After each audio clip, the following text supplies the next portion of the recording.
Master Shifu is the most underrated character in Kung Fu Panda, and here is why. When we first meet Master Shifu in Kung Fu Panda, he's super excited because one of the people that he's training is going to be the Dragon Warrior. You see him as a strict, kind of stoic, kind of hardworking, kind of grilling teacher that doesn't take any nonsense or doesn't have time for anything like that, right? However, his world completely gets flipped upside down when a panda lands on the ground in front of Master Oogway, and Master Oogway picks him to be the Dragon Warrior. Now, of course, Master Oogway is old and you think he's senile, and he makes some bizarre mistake picking a panda to be the Dragon Warrior, a panda with no martial arts training whatsoever. Mind you, he works at a noodle shop. However, Master Shifu takes Po the panda, even though he doesn't want to, and trains him. Let's begin. Wait. What? Now, he doesn't have a good time. He doesn't do it to the best of his ability, but he still shows up and he does what he's told. And this is what makes Master Shifu such an underrated person and something we can learn so much from: obedience. Master Shifu was obedient to his master even when he didn't understand it. And this goes way back, farther beyond just when Po became Dragon Warrior. This actually goes into his backstory, which you learn in this movie at the very end, when Tai Lung wasn't selected to be Dragon Warrior. See, Master Shifu found Tai Lung as a baby, like Moses style, on his freaking front lawn, took him in and raised him up and trained him in the ways of Kung Fu. And he planted this idea in Tai Lung's head, filled his head with dreams, like Tai Lung says, that he would be the Dragon Warrior. He saw so much potential, so much promise, so much destiny, and told him that he would be the Dragon Warrior and trained him to be the Dragon Warrior. Now, Master Oogway decided that Tai Lung would not be the Dragon Warrior. And so a lot of people, they'll say Tai Lung wasn't wrong, Shifu was the real villain. And to be honest, I understand why people would say that. However, the truth is, Master Shifu did the hardest thing that most people like us could never do. He was obedient even when he didn't agree. I rotted in jail for 20 years because of your weakness. Obeying your master is not weakness. And that's what I want to tell you, as followers of Jesus, as people who believe in Jesus.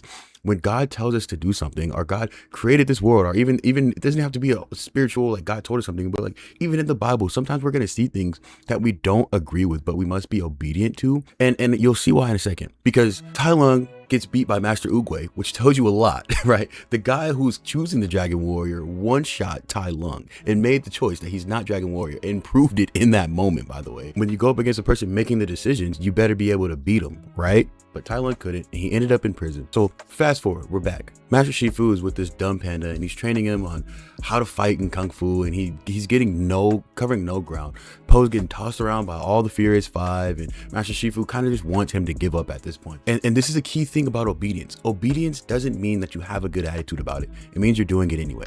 And Master Shifu didn't. He didn't have a good attitude about it, but he still said, fine, if Master Oogway sees something in this panda, then I'll at the very least do what he's telling me to and prove him wrong about this panda. And that's what he wanted to do. Sure, he didn't have the best attitude about how he was going in, but because he respected his master, he respected his leader, he respected the one who put him in that position, he went and did it anyway. And we can do that. Obviously, the Lord wants us to have joyful hearts, but sometimes he's going to understand. We don't fully understand. We don't see the bigger picture. We don't see everything around us. But sometimes we have to be obedient to do what God is asking us to do, even when it doesn't make sense, even when we don't agree, even when we don't understand. And there's story after story after story of that happening in the Bible. And even I've heard testimony after testimony of people doing stuff like this and seeing the end result. So Shifu decides, fine, I'm going to train this panda no matter what.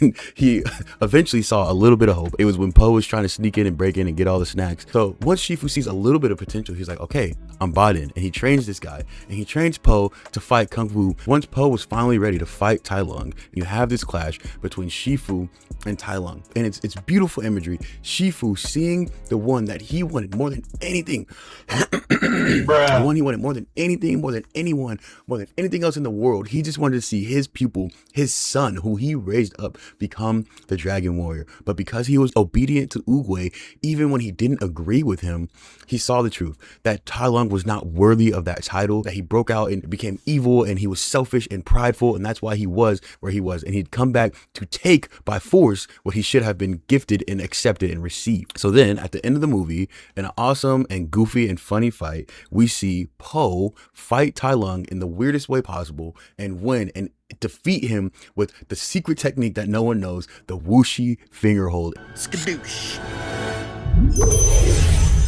And and he purifies all evil from that land. You can see it, and there's a huge burst of light, right? Proving that Po really is the Dragon Warrior. He defeated someone who no one thought could ever be defeated. And at the end of the movie, Master Shifu is left in a position of inner peace, something that the entire movie had been struggling to attain and fighting so hard to attain. He found it not by just going and doing the thing that he wanted the most. He found inner peace by being obedient. The thing that he wanted the most to happen didn't happen, but the thing that he was obedient to his master to follow out and see through to completion is what led to him achieving inner peace. And that same thing can be true for you and I as well. When we are obedient to God, we might not see the full big picture at the start, but at the end of it, we will leave at peace. We will leave thankful that we were obedient to him. The whole movie, Shifu was trying to obtain inner peace, and it wasn't until at the very end, because of his obedience to Master Oogway and to carrying out what he wanted him to do, even when he didn't understand it or trust it, he led to a new Dragon Warrior being crowned,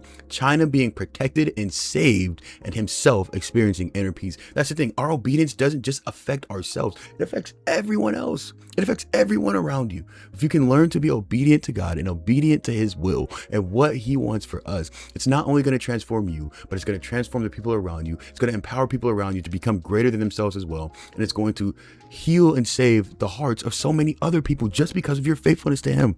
So just because what you can see in the present moment doesn't look like what you want it to look like, trust that God has a bigger picture and he sees the whole story. If Oogway had just told Shifu from the jump, hey man, listen, because Po's Dragon Warrior, he's gonna beat Tai Lung and you're gonna have inner peace, it would have been so easy for Shifu to just do it. Shifu, looking back, is grateful that he listened and agreed that Po was the Dragon Warrior. So just be faithful.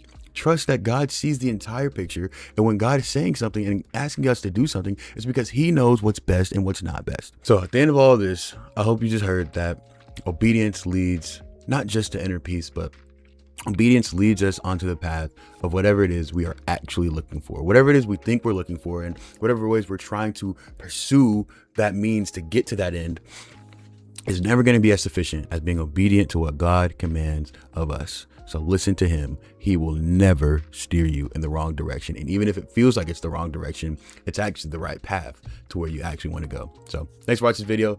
My name is azzyhuncho, and this video is solely for the glory. Peace.